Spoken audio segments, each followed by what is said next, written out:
Hi students, my name is Liza. હું તમને શીખવાડીશ German language, એ પણ આપણી ભાષા ગુજરાતીથી. તો આજે આપણે શીખીએ જર્મન ભાષા. આપણે દરેક ગ્રામરના ટોપિક લઈશું અને એ પણ ઇઝી રીતથી શીખવાનો ટ્રાય કરીશું. તો આજે આપણે સ્ટાર્ટ કરીએ આલ્ફાબેટથી. સ્ટાર્ટ કરીએ આલ્ફાબેટ.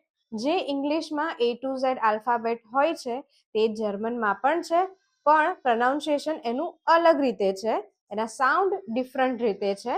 ઓકે, તો સ્ટાર્ટ કરીએ એ થી. એ એને કહીશું આપણે આ. બી જેને આપણે કહીએ છીએ બે.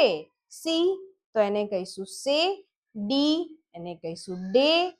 ઈ એને કહીશું એ. એફ એને કહીશું સેમ એઝ જે ઇંગ્લિશમાં કહીએ છીએ એફ. જી એટલે ગે.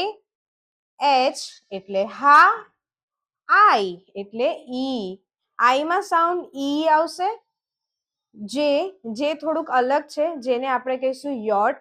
જેમ કે આપણે ઇંગ્લિશમાં લખીએ છીએ યા, તો એનું સ્પેલિંગ જર્મનમાં થશે જે એ. ઓકે, પછી લઈશું કે કા. L same L.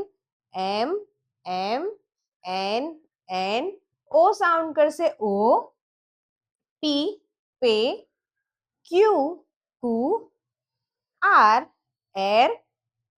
S T ટે. યુ વીને કહીશું ફાવ. જેમ કે જર્મનમાં ફાધરને કહેવાય ફાટર, પણ એનો સ્પેલિંગ ચાલુ થાય વી થી. ઓકે, ડબલ્યુ ને કહીશું વે. જેમ કે BMW કાર છે, આપણે એને કહીએ છીએ BMW, તો જર્મનમાં આપણે એને કહીશું BMW. ઓકે, પછી લઈશું એક્સ ને કહીશું ઇક્સ. વાય ને કહીશું ઇપ્સિલોન. અને ઝેડ જેને કહીશું સેટ. ઓકે, એના સિવાય ત્રણ અલગ સાઉન્ડ છે આપણી જોડે. એ છે એ ઉમલાઉટ, ઓ ઉમલાઉટ, યુ ઉમલાઉટ અને સેટ. ઓકે, એના સાઉન્ડ અલગ અલગ છે. એને કહીશું થોડુંક સાઉન્ડ લહેકામાં લઈશું, જેમ કે આપણે ગુજરાતીમાં લહેકો યુઝ કરીએ છીએ એમ. એ યુ ઉમલાઉટ એક આવશે. એ હું અહીંયા લખી આપીશ તમને. યુ એની ઉપર બે ડોટ, એને આપણે કહીશું ઉમલાઉટ. એને સાઉન્ડ કરીશું ઉ. અને આ ઓ છે, ઓ ને પણ સાઉન્ડ કરીશું ઓ. ઓકે, અને જેમ જેમ તમે આગળ જર્મન લેંગ્વેજ શીખશો એમ સાઉન્ડ તમને ઇઝી લાગશે.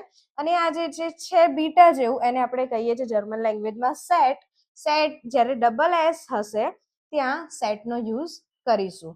તો આ છે આપણા આલ્ફાબેટ. નેક્સ્ટ વિડીયોમાં આપણે નંબર્સ શીખીશું. નંબર શીખવાનો ટ્રાય કરીશું. જે હું તમને નંબર શીખવાડીશ એક વિડીયોમાં નંબર્સ આપણે શીખવાનો ટ્રાય કરીશું.